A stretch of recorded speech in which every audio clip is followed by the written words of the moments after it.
Marker. And action. This is Behind the Bells, the show that takes you behind the magic of your favorite Christmas movies and shows. Within the background of every Santa Claus, reindeer, and stocking is a story. Where did it come from? Our Christmas movie expert will unravel all of that and give you the full story. Sit back and enjoy another episode with Robert Nicholas.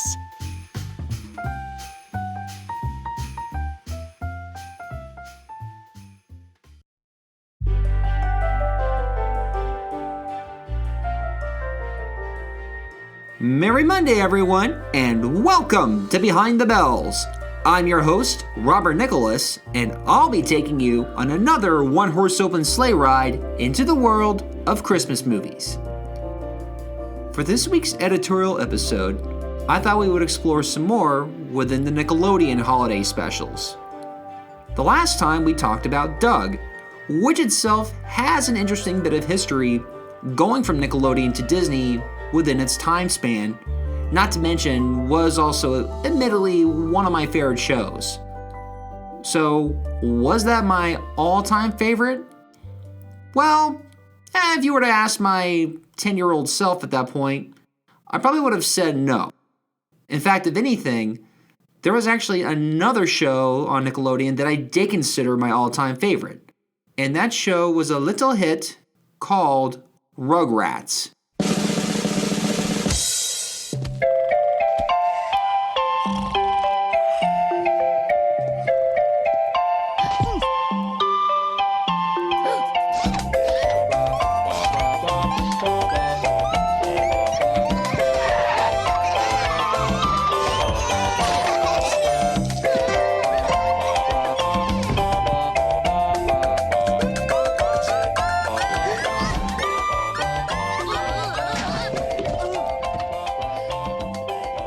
So keep your hands and arms inside the vehicle at all times.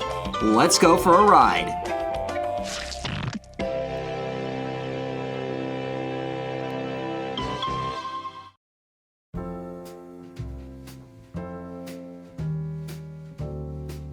For all you parents out there, if you were to ask your children currently what their favorite cartoon is on Nickelodeon, they'd probably say something like, SpongeBob, or Avatar: The Last Airbender, or whatever show is currently on. Maybe The Loud House is one of their favorites.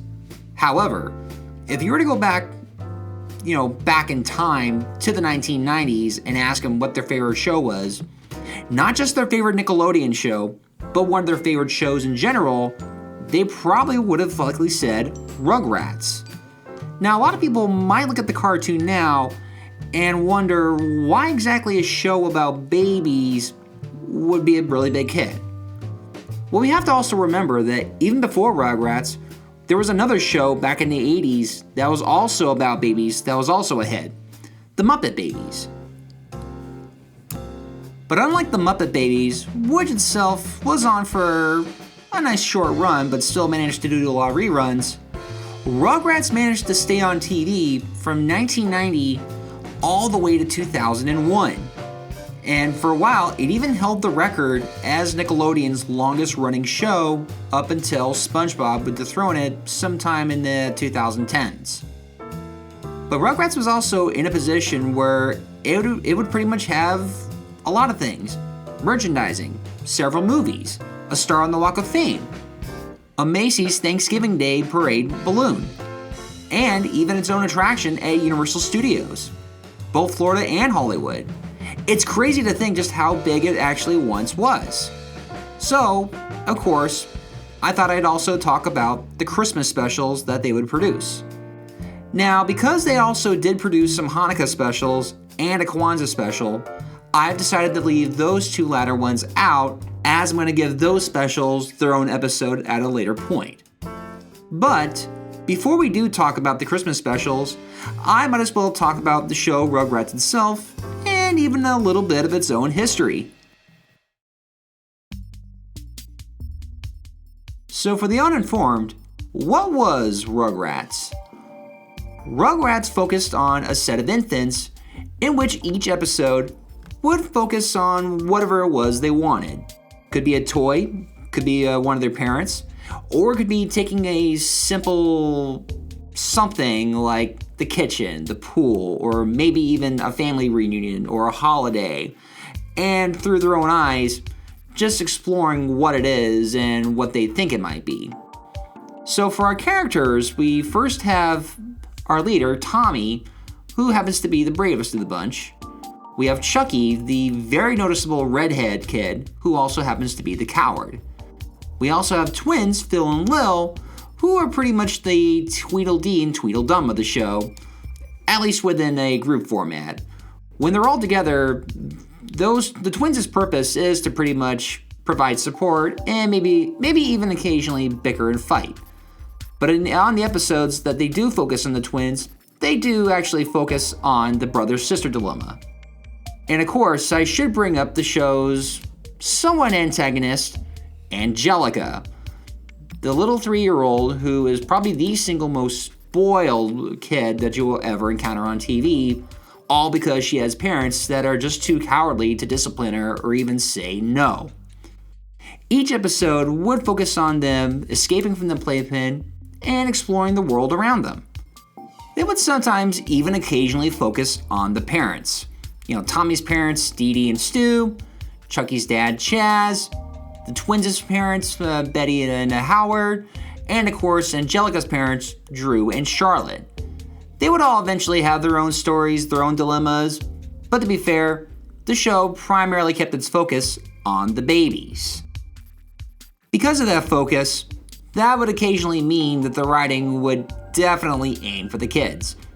And what I mean by that is that it had a lot of toilet humor. A lot of jokes about peeing, pooping, burping, farting. Stuff that not only babies would like, but something that kids would like too. And yeah, it's low-hanging fruit, but let's face it, kids are always going to laugh at that sort of thing. But the show was still smart enough never to highlight too much on that. The focus was always on whatever the journey was that day. That kind of material definitely gave the writers enough to work with for several seasons.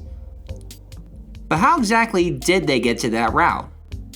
Well, let's set the Wayback Machine to 1989 and meet our husband-wife directing duo, Arlene Klasky and Gabor Kupo.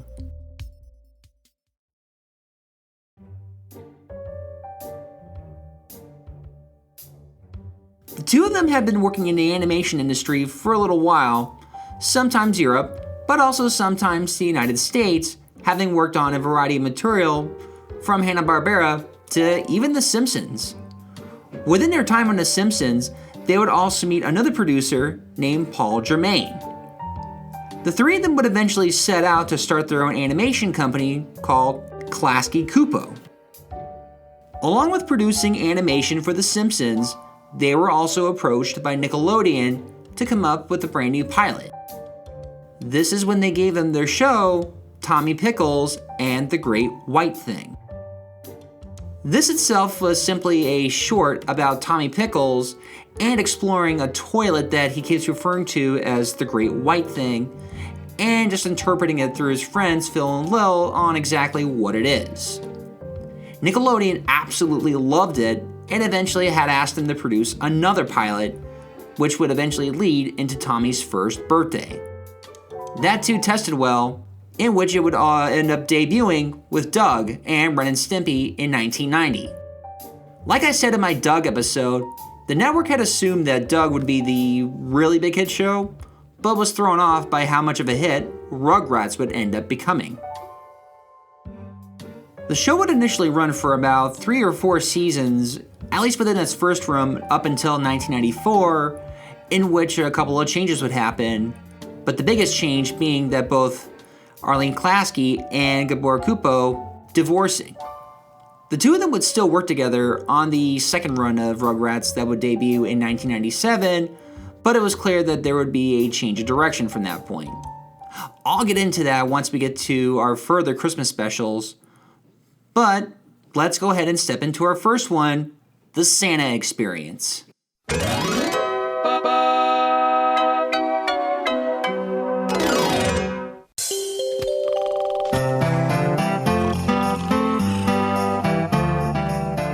The Santa Experience was the 14th episode within the second season. At this point, the show had finally found its correct voice and was currently in its prime. We opened with the traditional theme song, except this time, the theme itself has much more of a Christmas jingle to it. We opened to a Santa's Village type setting, maybe at a Sears, Macy's or something, where at this point, we pretty much see Tommy and Chucky talking about his latest dilemma, his fear of Santa Claus. Tommy's already sure that Santa's a nice fat and jolly guy that gives presents, but Chucky just kind of assumes to him to be a creeper who breaks into people's houses. I should note that back in my last Krampus episode, I did reiterate just how scary the idea of Santa can be for a little toddler. Being on a big guy's lap, having him stare in your eyes as he asks you, "What would you like for Christmas, young man?" Oh, oh, oh, oh, oh. However, at the same time, visiting Santa is also Angelica, in which immediately once an elf asks who's next to see Santa, she cuts in line and immediately hops into his lap, immediately also ciphering her long list of toys that she wants.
In the next scene, we do get to see that the store had given the family a whole box of toys just so that they don't sue. On the one hand, Angelica is certainly happy that she got free toys out of the whole thing, but as we later find out, to her, all the toys are junk.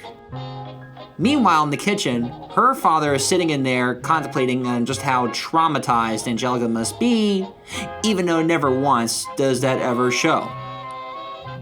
He's worried that the whole Santa Claus thing is completely ruined for her and wants to do something in order to fix that. At the same time, Chucky's dad, Chaz, is concerned that his son is just going to get another disappointing Christmas as he did as a child. The two of them eventually come up with an idea for somebody to dress up as Santa. Chaz initially pitches the idea of him dressing up as Santa to come down the chimney, even though Drew dismisses him right away, just telling him he's a lousy actor.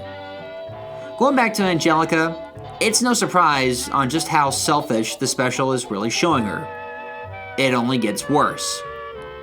Within the episode's B plot, we have Phil and Lil that are contemplating over what to give each other for Christmas. This is when Angelica gets what has to be one of her most selfish ideas ever. Within her box of toys, she finds things that each of the twins wants. Phil wants to get a set of crayons for Lil for a coloring book, while Lil discovers a Reptar space helmet for Phil's Reptar figure.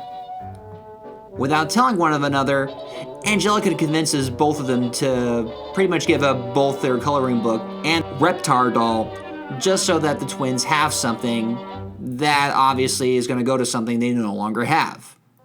If you can't tell, this is clearly an analogy to Gift of the Magi. Going forward, I'm going to admit that having seen this as an adult, the Gift of the Magi subplot doesn't really work for Rugrats, especially when you really consider that they're just babies.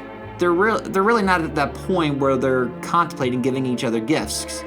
especially when it's clear that none of the other children are at all in any kind of dilemma on what to get one of another. Still, I think it's in there just to make reference to this classic Christmas special, even though we are going to reference another one later on. But for now, Angelica is certainly acting like a little Christmas troll. That is, until Grandpa comes in to talk about Santa, in which he finally reveals the truth that if you're good, Santa gives you presents. If not, he brings you coal.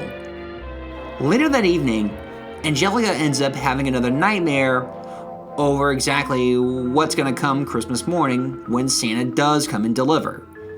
For some reason, Rugrats always loved doing the nightmare sequences, which itself would provide really good modern-day nightmare fuel. It's obviously not going to have the same effect when I play the audio instead of showing you. I'm going to play the nightmare sequence just so you can kind of paint your own picture, just in case you haven't seen the special yourself.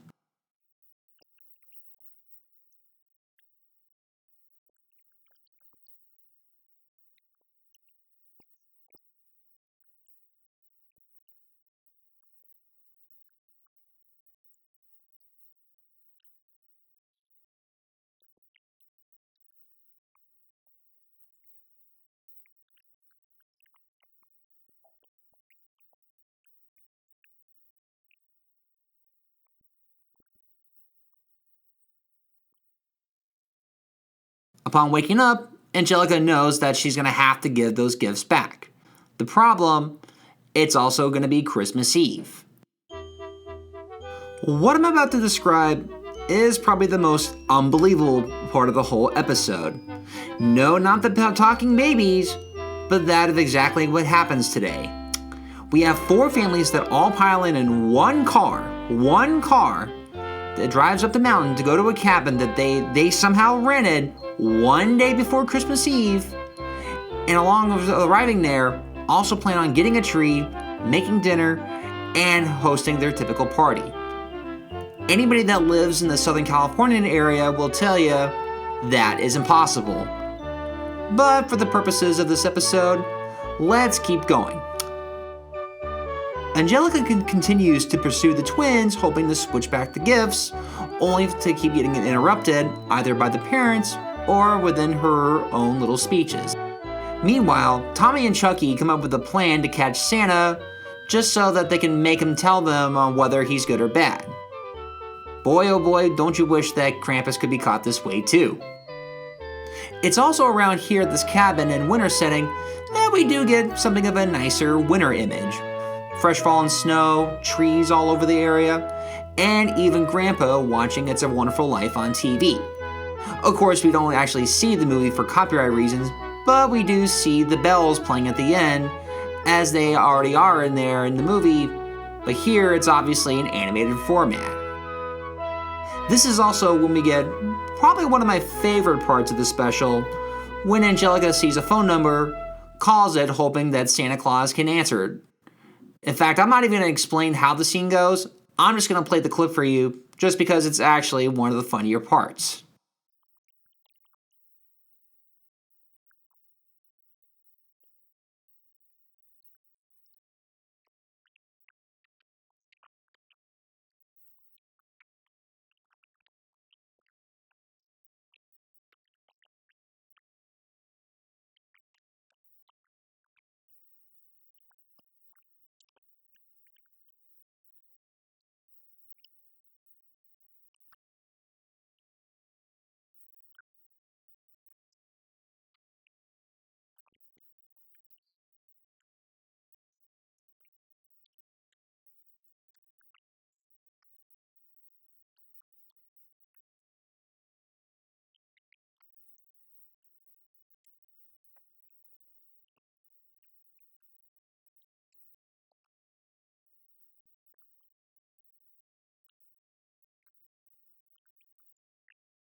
As the babies are asleep, waiting for Santa, Chaz has decided to go through with playing Santa without telling Drew, who in return hasn't told Chaz that he's already called a professional to become a Santa.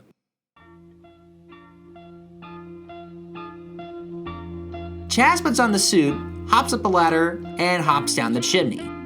Unfortunately, at the same time, the babies have come charging in and have now seen this very shadowy looking man coming down the chimney, to which they manage to lock the door and run and hide. Thankfully, Uncle Stu comes in to let him out, to which Chaz immediately calms his child, Chucky, to let him know that it's just him. This actually creates a much nicer moment just to see this father-son bond sort of forfeiting the idea that this Christmas would come out, well, disappointing. The two can now probably talk about this, or at least Chaz can talk about this, knowing that he was actually able to be there for his son. But just before the night can end, Santa suddenly shows up at the door. Now, of course, at the time, everybody just assumes that this is the professional Santa that Drew had hired. Santa comes around pretty much just to hand out gifts to the kids, reassure Chucky that he's not that scary, and even manages to deliver the Cindy a dollhouse that Angelica had wanted, reminding her that trying to be good also happens to be a nice sign of being good. As that Santa leaves, Drew gets a call from the professional Santa saying he can't make it. So, was that the real Santa that just visited them? The special smartly remains ambiguous about that. The adults decide to open up their presents then, just to make it a nice sweet moment for everyone. The kids open up their gifts, Phil and Lil open up their gifts realizing that they got gifts for items they no longer have, and even Angelica has her own moment of redemption when she does give back their other toys as presents, making the whole night successful. Of course, we don't end it there. We do end it on Angelica looking at her dollhouse, only to find a lump of coal parked in there, maybe just as a little reminder that just to be good, kind of like how Krampus still left the bell for the family in Krampus. It should come as no surprise that this is the holiday special of Rugrats that I grew up with, and even held a VHS copy of that I would watch every now and then. What's weird is that I remember watching the VHS more than I did watching the special on TV. In fact, I'll play a promo of the special or at least a promo for the VHS right now. Experience the joy, Santa Claus. the excitement, Merry Christmas. the greed. They didn't give me any of the stuff I wanted. Experience the Santa Experience, a Rugrats Christmas special, now available for the first time from Nickelodeon Home Video. A snow-covered cabin, a gathering of friends, and all the great holiday traditions. I'll drink a couple of quarts of eggnog and fall asleep in front of the TV. Plus, a visit by Ho Ho Ho. Experience the Santa Experience, just in time for the holidays. What a great idea. Something for your list. From Nickelodeon Home Video. It doesn't get any better than this.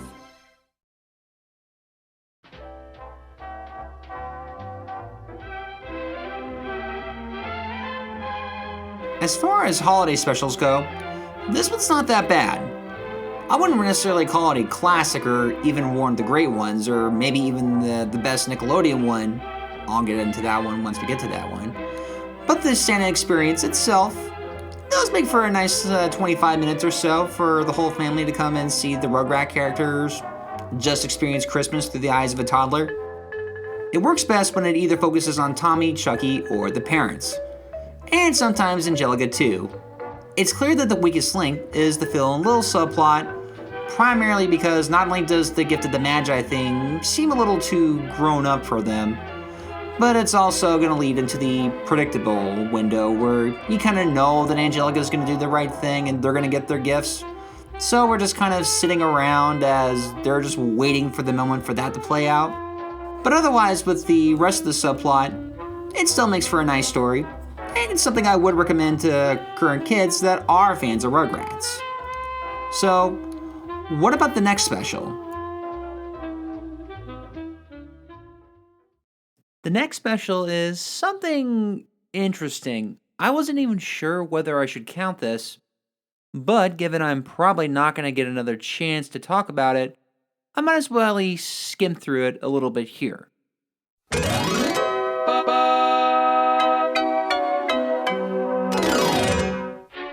In another episode called Let It Snow, the story focuses on Grandpa Lou, who happens to be decorating a Christmas tree within August, and as soon as Dee Dee asks him about it, he pretty much says that it's time to take the family portrait. With the tree up, the babies assume that it is Christmas time, but then they wonder where all the snow is. They simply assume that the snow just hasn't really landed because the weather person hadn't been told, so they spend the episode trying to do whatever they can to make the snow happen. Now, one of the reasons I decided not to really count this special as a Christmas special is simply because, well, it's not set around Christmas. It's set around August, since the whole idea is that they're just getting their picture taken so that the pictures will be available in time for the holidays. I will also say that it was produced around the 4th season, which was around the start of the second run of Rugrats. You see, there was a time when the original Rugrats had briefly ended its run after 1994. Sometime around then, the show was eventually brought back, and they had started to produce some more seasons and an upcoming movie. Now, this specific episode was produced at the beginning of the second run. This is also before the movie when a whole bunch of more characters would come in. We're going to get into that pretty soon, but for now, we're going to take a short break.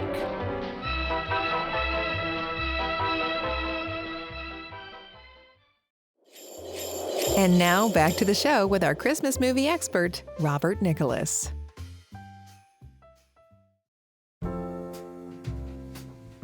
By 1998, the Rugrats movie had already come out in theaters and had become one of the highest grossing animated movies of all time.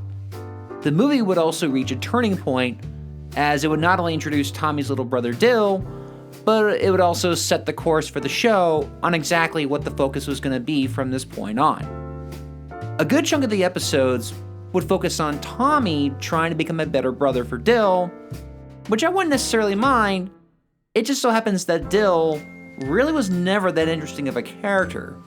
You see, with the way that he was portrayed, he was more or less the newborn of the group. He couldn't talk like the other babies, he could only babble, giggle, maybe say a word or two, but he also primarily served just to make more pee and poop jokes. There would of course be a second movie, Rugrats in Paris, where this time around, Chucky would not only get a brand new mom, Kira, but a brand new stepsister, Kimmy. The show would run a couple of more seasons until its last season, season 9, sometime around 2002 or 2003. And within that season, we would get another special called Babies in Toyland.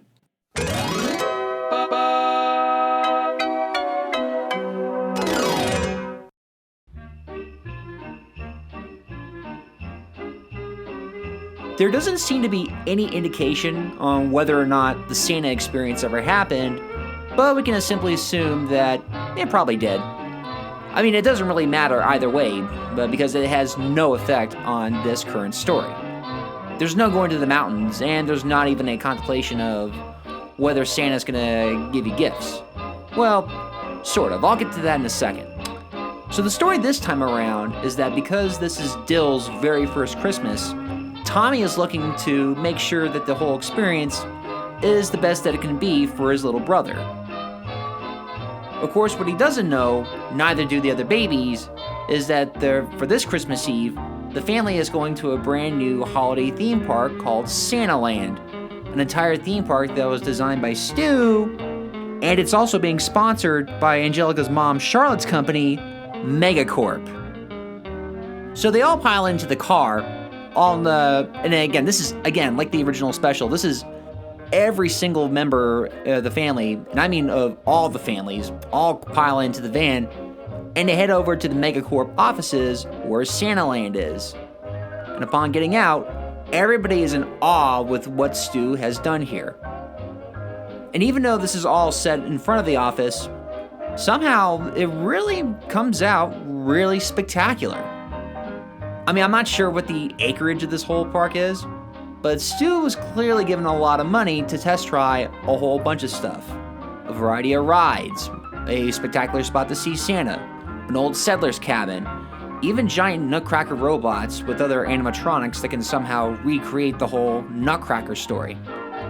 And even though this is pretty daring for Nickelodeon, there is even a nativity scene, which will also play into the story later on.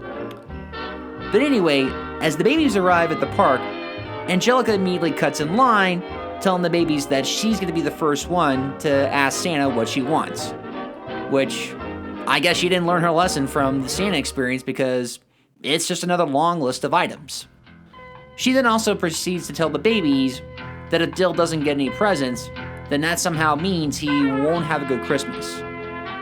The babies, of course, believing whatever it is that Angelica does say, are now more than determined ever to give Dill the best of the holiday. Most of the adults go off exploring on their own, off to go see the little settler's cabin, which leaves Grandpa Lou to watch the babies. Now, if you've seen the show a lot, then you're already aware what's going to happen. He's going to ramble on about something, and he falls asleep. And yes, that does happen here too. Now, due to a malfunction, the parents end up getting stuck within the cabin, all because of a giant snowstorm. And I mean like one of those mini snowstorms that whatever machine Stu had set up has caused. At the same time, Angelica has decided to go exploring into the Megacorp office to go find Santa.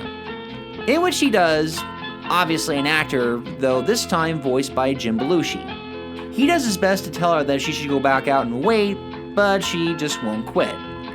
And then when this Santa ends up giving her a stuffed Rudolph, she throws a hissy fit and starts cursing him out. This causes this Santa to leave his job on the spot. Angelica from this point on makes it her point to try to go find Santa again, hoping that she'll still acquire the big bag of toys.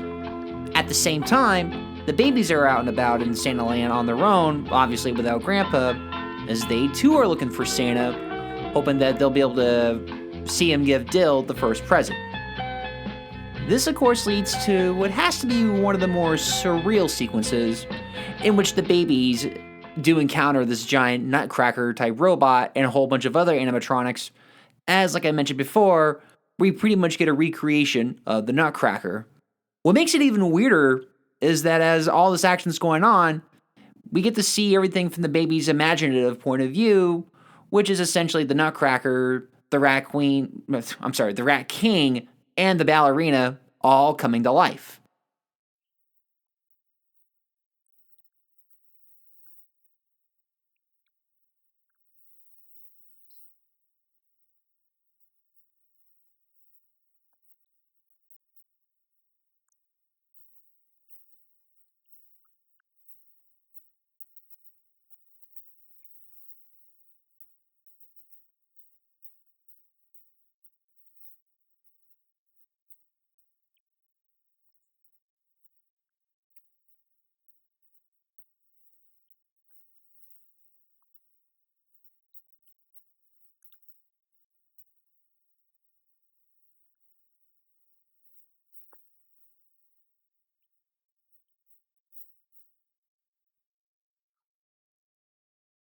I don't necessarily mind surreal moments like that, but this is only one of 2 times this happens at all.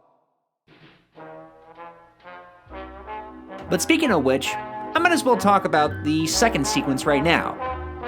Later in the story, when Angelica does come across a elf house of some sort, even though the whole thing's made out of like plywood and such, as soon as she sees like a bag of toys, she doesn't seem to see the ploy just yet, and by using her own force, she ends up bursting her way in. This is when we get our second sequence where Angelica comes across another elf, this time played by Paul Reubens, which is another name for Pee Wee Herman. He pretty much gets out what I can only say is the special's nightmare sequence, where he pretty much tells her that what she's been doing is bad.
Now, at some point, she eventually does wake up, I'm guessing because she hit her head on the door or something, and sees that everything is all fake.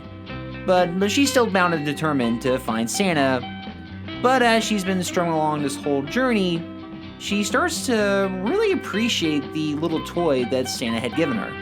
Yeah, I mean, this little thing wasn't something that she asked for, but she starts to become much more grateful on how just these little toys really can have that much of an impact on a little child like that.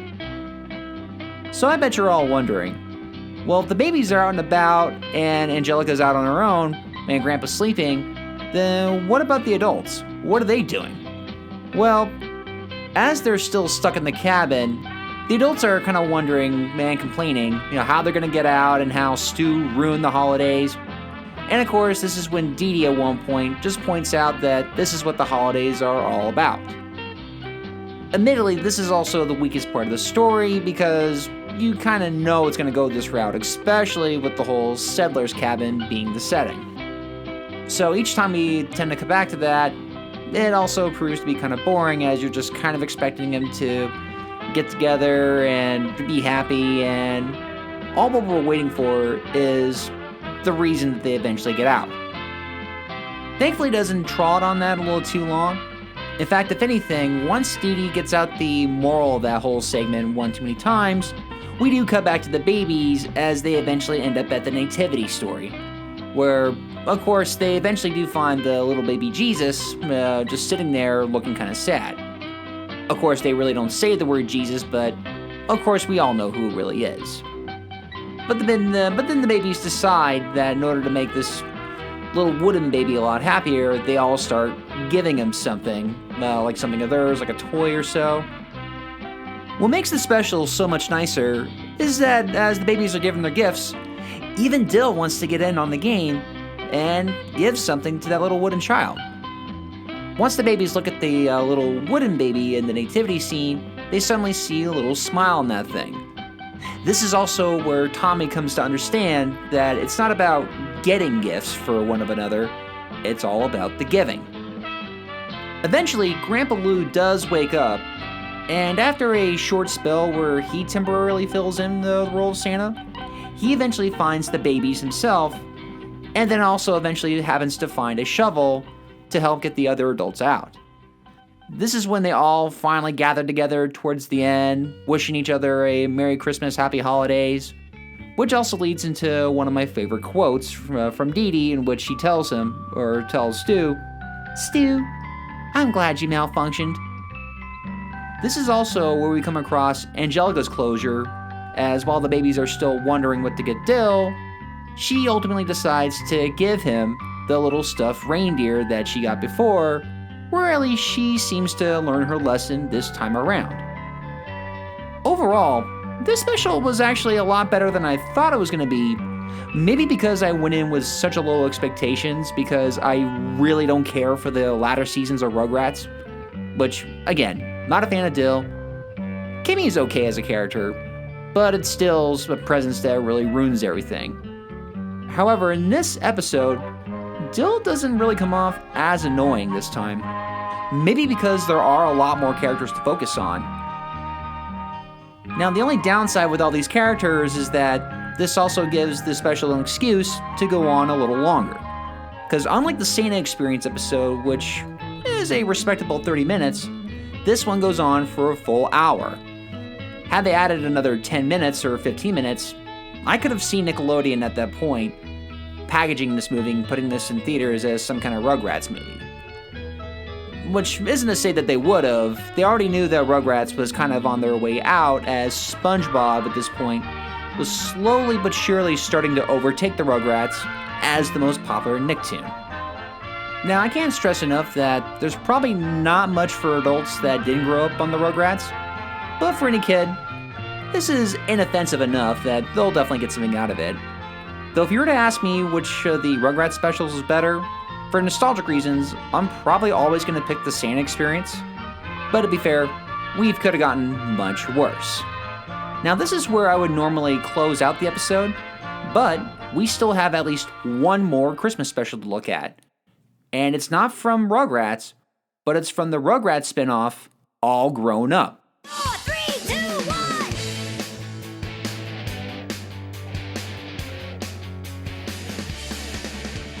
Every birthday, my mom. So some might be wondering, what is All Grown Up? Well, growing up in the early 2000s, sometime, I want to say 2000, 2001 or so, the Rugrats held their 10th anniversary special, in which, for an hour-long special, they did an episode that jumped forward in time, showing the Rugrats 10 years later. So now you had Tommy and Dill that were about 11, Chucky, Phil, and Lil that were about 12, and Angelica, who was now 13. The episode was popular enough that Nickelodeon eventually granted its own series, All Grown Up, that would focus on the Rugrats' adventures, now as preteens.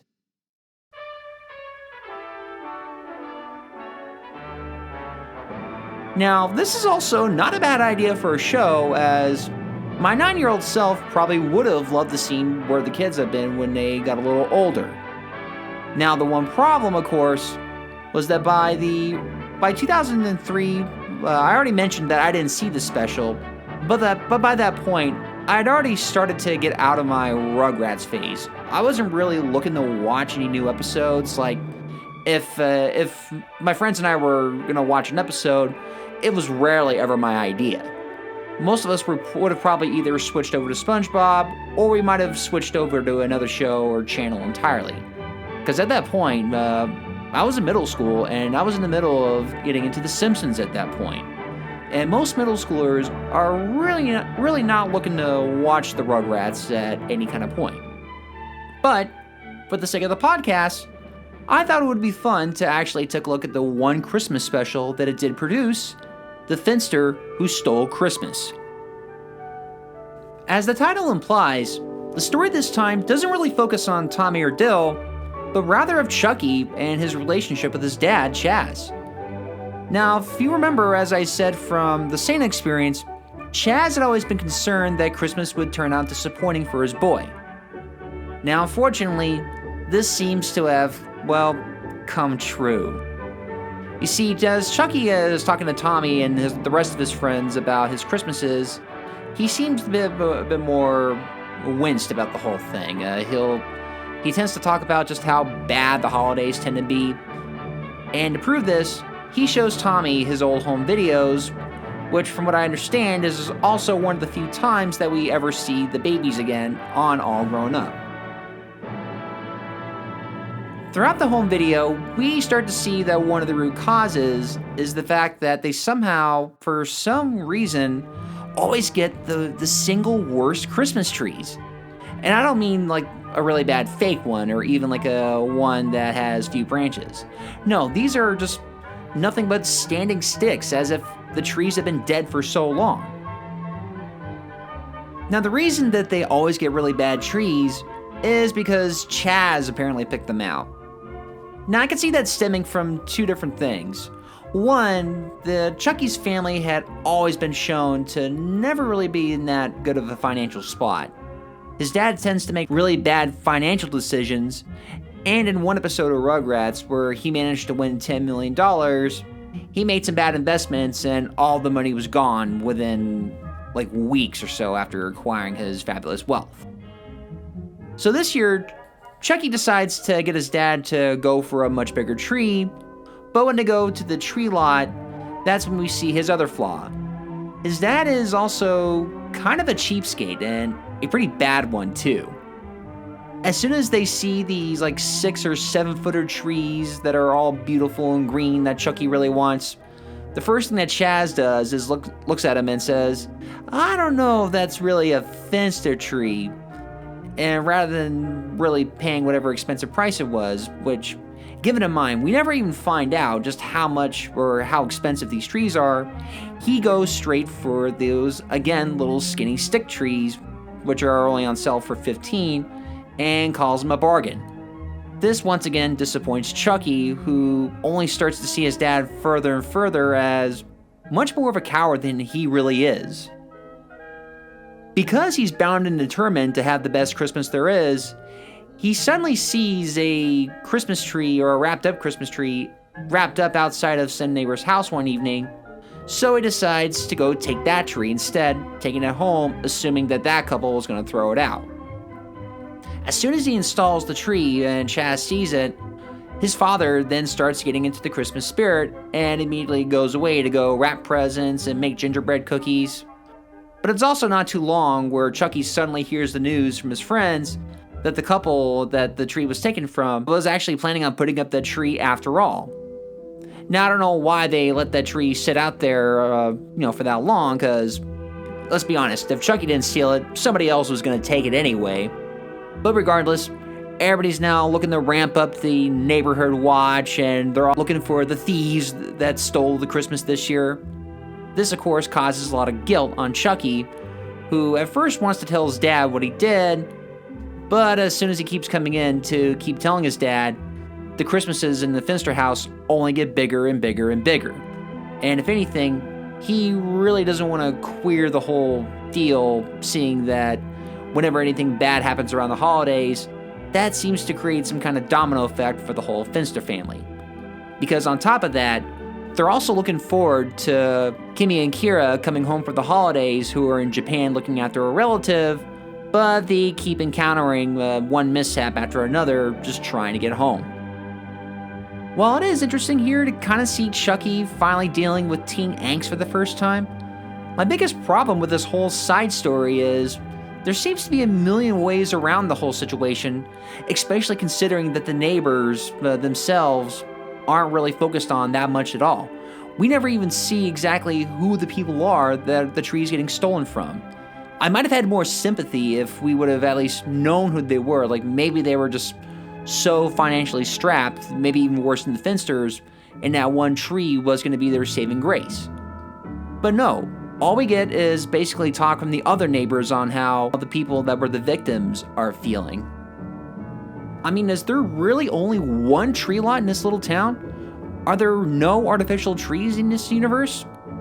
Again, the special really never seems to answer that question, as it's more focused on getting Chucky to feel more and more guilty. In fact, we get, yet another nightmare sequence that Chucky suffers through that finally, gives him the decision to go return the tree. On top of all that, for the B story, Tommy and Dale are looking to develop a brand new, not a Christmas song, but a brand new Hanukkah song, which is fair considering that the only Hanukkah song that I'm aware of, two of them, are Dreidel, Dreidel, Dreidel, and the famous Adam Sandler Hanukkah song. Now in this universe, the Dreidel song is the only one that exists, so the boys decide to work on it for a while, but as they go on through, they suddenly realize the one, really funny anecdote, that nothing really rhymes with Dreidel. That itself gets put on the back burner for a little while as Chucky's story gets more into focus, especially the one Christmas Eve where they ultimately decide to go return the tree to the neighbors. I mean, they damaged their house a little bit, but eventually the kids managed to get it out and get the tree over to the neighbors, to which, I don't know if that necessarily makes things better, since all they did was just leave the tree outside, because, let's face it, with Christmas morning coming the next day, is the family really going to take the extra time to drag it in, set it up, decorate it, open everything up on Christmas morning, and then take it all down the next day? That seems a little far-fetched, but again, the special really never considers that whole aspect. Because once the tree is returned, we never hear anything about the neighbors ever again. We just wake up and see that Chaz is disappointed that the tree is gone, and not to mention, things wrap up a little too quickly when all of a sudden, Kira and Kimmy suddenly arrive home in time for Christmas, and Chaz seems to forgive Chucky pretty fast, even though I don't really know if neither Chucky nor Chaz really learned anything in this special. Because all that happens afterwards is that it cuts to a church where Tommy's friend Susie is singing a song, where we also happen to get a dose of the new song that Tommy and Dill had come up with. And then things just kind of end there. As far as specials go, even though this is another inoffensive Christmas special, honestly didn't really care for this one. I mean, I really wish I could have cared for it, but I see this more as a product of the Nickelodeon conglomerate that it was really starting to turn into, because this was also not too long after Viacom had bought Nickelodeon and put it together with the whole Paramount division of their company. I don't know if the All Grown Up show also has the same mantra throughout the entire series, but all this really does is give me a good reason not to check out the rest of the series. Not that I'm really inclined to sit down and watch the rest of Rugrats, or even at the brand new 2021 revival series on Paramount Plus, but that kind of highlighted that, if anything, Rugrats was kind of better when it really focused on the antics of them as babies.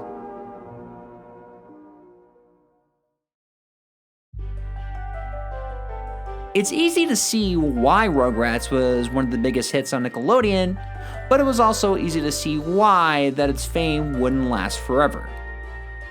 At some point, I do want to get around to the SpongeBob SquarePants holiday special, since there's also a lot of them, but I'm glad I also got a chance to really sit down and take a brand new look at the whole thing with the Rugrats holiday specials. As I mentioned, I will eventually come back to it because I do want to cover the Hanukkah episodes and the Kwanzaa episodes, which also, one, really showcases Dee Dee's side of the family, which has been said to have been Jewish, and also Tommy's neighbor Susie, who happens to play a big part on the show, but not really so much in the holiday specials. I mean, except for the All Grown Up special, but even then, that's debatable on whether the whole spin-off special even counts. If anything, this special does give me a good reminder of just how much of a different perspective children really do have around the holidays, especially with babies. With most infants, they're not even going to know what's going on as the Christmas tree is being put up or as Santa Claus is being talked about. But with Rugrats, we get something of a chance to see that, or at least a chance to see what adult writers think that infants probably would have been thinking had they been able to talk. It's not something I'm very likely to go back to. At least the series I'm looking to go back to at any point. But watching this again really gives me a reminder of just why the original show did hold a special place in my heart. It was, for the most part, very likable. I mean, these were all characters that people, including myself, really wanted to follow throughout most of the series. So if you're a fan of it growing up as a kid, I say it's okay to break out the screwdrivers, get yourself out of that playpen, and give the Christmas specials a little rewatch. As for the All Grown Up special, I'd say that's really only if you're a super hardcore Rugrats fan and just want to say that you've seen it all. Otherwise, as of next week, we will be getting back into another deep dive. What is that going to be?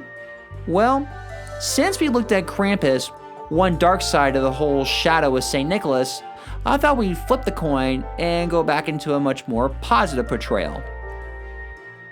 I'm not going to say what it is now, but I will see you all next week.